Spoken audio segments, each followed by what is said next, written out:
este sistema de evaluación de impacto ambiental te establece cuáles van a ser los lineamientos que tú tienes que considerar al momento de realizar tu evaluación de impacto ambiental, ¿no? Entonces, primero está lo que es la categorización del impacto de la evaluación del impacto ambiental, la categorización de la EIA, ¿ok? Según el proyecto que tú vas a realizar o piensas realizar, este proyecto va a generar ciertos impactos, ¿no? Entonces, según los impactos que genere tu proyecto, se va a categorizar por el tipo de EIA que vas a tener que realizar. Entonces, ¿quién establece esta categorización? Lo establece el sistema de evaluación de impacto ambiental, ¿ok? Entonces tenemos que el CEIA establece la siguiente clasificación para los proyectos comprendidos dentro de su ámbito de aplicación. Entonces tenemos categoría 1, vamos a hacer, esto ya lo habíamos visto en la sesión 2, pero esto es muy importante que quede claro. Entonces, categoría 1, declaración de impacto ambiental, el día, ¿ok? ¿Dónde se incluyen los días? ¿Quién tiene que hacer un día? Son los proyectos. El día incluye los proyectos cuya ejecución no origina impactos ambientales, ¿ok? Negativos de carácter significativo. Es decir, cuando tu proyecto o la ejecución de este genera impactos ambientales, pero estos impactos ambientales negativos no son significativos, ¿ok? Cuando tu proyecto va a generar un impacto ambiental no significativo, tú lo único que tienes que realizar es un día. No tienes que realizar un estudio, una evaluación de impacto ambiental detallado o semidetallado, ¿no? Solo es la generación o la declaración del impacto ambiental. Esto es lo que corresponde a la categoría 1. Lo que es la categoría 2 se refiere a lo que es un estudio de impacto ambiental semidetallado, ¿ok? Entonces, ¿qué proyectos se incluyen acá? Se incluyen los proyectos cuya ejecución puede originar impactos ambientales moderados y cuyos efectos negativos pueden ser eliminados o minimizados mediante la adopción de medidas fácilmente aplicables. Es decir, cuando tu proyecto va a generar impactos ambientales negativos, pero que son moderados y que con acciones fácilmente aplicables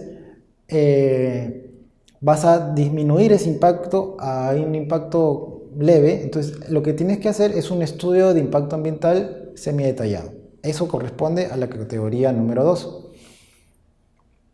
¿Qué corresponde a la categoría número 3? Son los estudios de impacto ambiental ya detallados, ¿no? Entonces aquí se incluyen los proyectos cuyas características, envergadura y o relocalización pueden producir impactos ambientales negativos de manera cuantitativa o cualitativamente y significativos, requiriendo un análisis profundo para revisar sus impactos y proponer la estrategia de manejo. Es decir, cuando ya tu proyecto va a generar impactos, tanto impactos significativos negativamente de manera cualitativa o cuantitativa, lo que tú necesitas hacer es un estudio de impacto ambiental detallado, ¿no? Que básicamente aquí, ¿qué proyectos podemos incluir? Los que corresponden a los proyectos mineros, a los proyectos de deforestación, cuando es de extracción de madera, ¿no? O de construcción también, de construcciones, por ejemplo, aquí está el tema del proyecto del gasoducto sur peruano, el gasoducto que va a ir desde Cusco hasta Hilo, ¿no? Este proyecto, por la envergadura y por los impactos que va a generar, los impactos negativos, sí necesita de una evaluación o un estudio de impacto ambiental detallado, ¿no? Estos proyectos grandes, por decirlo así, sí van a tener que involucrarse o van a tener que considerarse en la categoría 3, ¿no? Categoría 1, ¿cuál podría ser? Cuando tú, por ejemplo, quieres implementar o quieres poner, digamos, un fundo o una planta procesadora, ese ya no va a ser una categoría 3, ¿no? Puede ser, dependiendo de los impactos que tú generes o dependiendo de qué se va a procesar en esa planta, puede categorizarse como categoría 1 o como categoría 2, ¿no? O si quieres, por ejemplo, en categoría 1 puede ser generar o construir un laboratorio en alguna universidad. A eso se refieren los proyectos de categoría 1, ¿no? Acá tenemos un esquema de ejemplo, tenemos un proyecto EIP. ¿Ok? ¿Cuál es el flujograma? Como habíamos visto en el índice, el flujograma que va a seguir el proceso de la evaluación del impacto ambiental. ¿Ok? Entonces vamos a tener acá, si me siguen, tenemos el proyecto EIP, que es el proyecto dentro del área con algún nivel de protección, que es un área protegida, ¿no? Es decir, es un proyecto que se va a generar en un área donde se va a generar, esa área tiene cierto nivel de protección, ¿okay? Protección ambiental. Entonces, todos los proyectos que se generen dentro de un área de protección ambiental tienen que tener compatibilidad, con el CERNAMP, con el Servicio Nacional de Áreas Naturales Protegidas, ¿ok? Entonces, si este proyecto que se va a generar o que se va a realizar dentro de un área que tiene cierta protección ambiental, primero tiene que estar compatible con lo que te dice el CERNAMP, ¿ok? Entonces, este proyecto es compatible con el Servicio Nacional de Áreas Naturales Protegidas. El CERNAMP lo tiene que aprobar. Si no lo aprueba, el proyecto tiene que modificarse hasta que haya una compatibilidad, ¿ok? Una vez aprobado por el CERNAMP, ya va un organismo del estado que estamos viendo, ¿no? Pero esto es solo si es que tu proyecto se va a realizar dentro de un área natural protegida, ¿no? Si es compatible, el EIA se va por dos caminos, se abre por dos caminos. Por el plan de participación ciudadana y por los términos de referencia, ¿ok? Entonces, ¿quién va a revisar el plan de participación ciudadana? Lo revisa el DGAAE. ¿Qué es el DGAAE? Es la Dirección General de Aspectos Ambientales y Energéticos, ¿ok? Entonces, ellos son los que van a revisar el PPC, que viene a ser el plan de participación ciudadana, y el término de referencia, los términos de referencia, los TDRs, requieren una opinión técnica favorable tanto de la Autoridad Nacional del Agua, el Viceministerio de Interculturalidad, el CERNAMP, el Servicio Nacional de Áreas Naturales Protegidas, y la Dirección General de Aspectos Ambientales y Energéticos, ¿ok? Una vez que se han dado esas revisiones tanto al plan de participación ciudadana como a los términos de referencia, tiene que pasar una aprobación general por la Dirección General de Aspectos Ambientales y Energéticos, ¿no? Esto es para un proyecto grande, como estamos viendo acá, de categoría 3, ¿no? Entonces, el DGAE, que pertenece al Ministerio de Energía y Minas, no comienza la revisión de la participación ciudadana y TDR sin antes se encuentre aprobada esta compatibilidad que estábamos hablando, ¿no? Luego, bueno, esta parte pertenece a lo que es la segunda etapa. Luego viene la preparación del EIA, ¿no?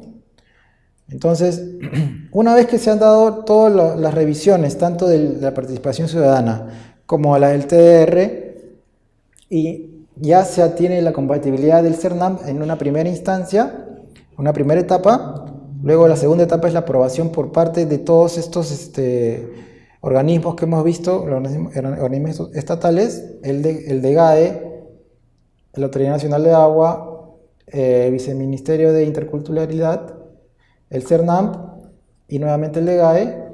Nuevamente ya se han dado las aprobaciones respectivas y se empieza a elaborar la evaluación del impacto ambiental. Y esta evaluación tiene que contar con una opinión técnica favorable, nuevamente por parte de la Autoridad Nacional del Agua, el BMI, el CERNAMP y el DGAE. ¿Ok? Se tiene una opinión técnica de estos organismos y tiene que haber una aprobación oficial del DGAE. Si no se le aprueba, se da las observaciones. Vamos a ver en otra diapositiva cuáles son los plazos para levantar esas observaciones. Entonces, esto es para que tengan una idea a grandes rasgos de los procesos por los que pasa un EIA, ¿no? Detallado.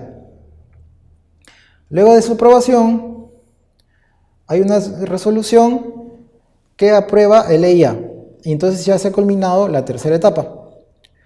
Entonces, en la cuarta etapa vienen los permisos complementarios, que en base al ejemplo del proyecto que estamos teniendo, hay un permiso complementario en lo que es el desbosque, lo que es la captación del agua, porque para captar agua tienes que realizar, desviar los cauces de los ríos. Hay un permiso, o tiene que haber un permiso especial para eso. Y bueno, también de vertidos de fluentes líquidos, etcétera, ¿no? Estos permisos complementarios se obtienen y ya una vez que se ha concluido con todas esas revisiones, con todos esos permisos, puedes dar inicio a tu proyecto, ¿ok? El trabajo acá, como dice, el trabajo de campo puede comenzar una vez que se obtienen los permisos complementarios necesarios. Entonces, nuevamente para recapitular, por si no quedó muy claro, primero tienes un proyecto. Para efectos de este ejemplo, este proyecto se va a realizar en un área, en un medio ambiente que tiene un área con cierta protección ambiental. Entonces, para esto, este proyecto debe contar con una compatibilidad requerida y aprobada por el CERNAMP. Esto es lo que se basa en la primera etapa, ¿ok?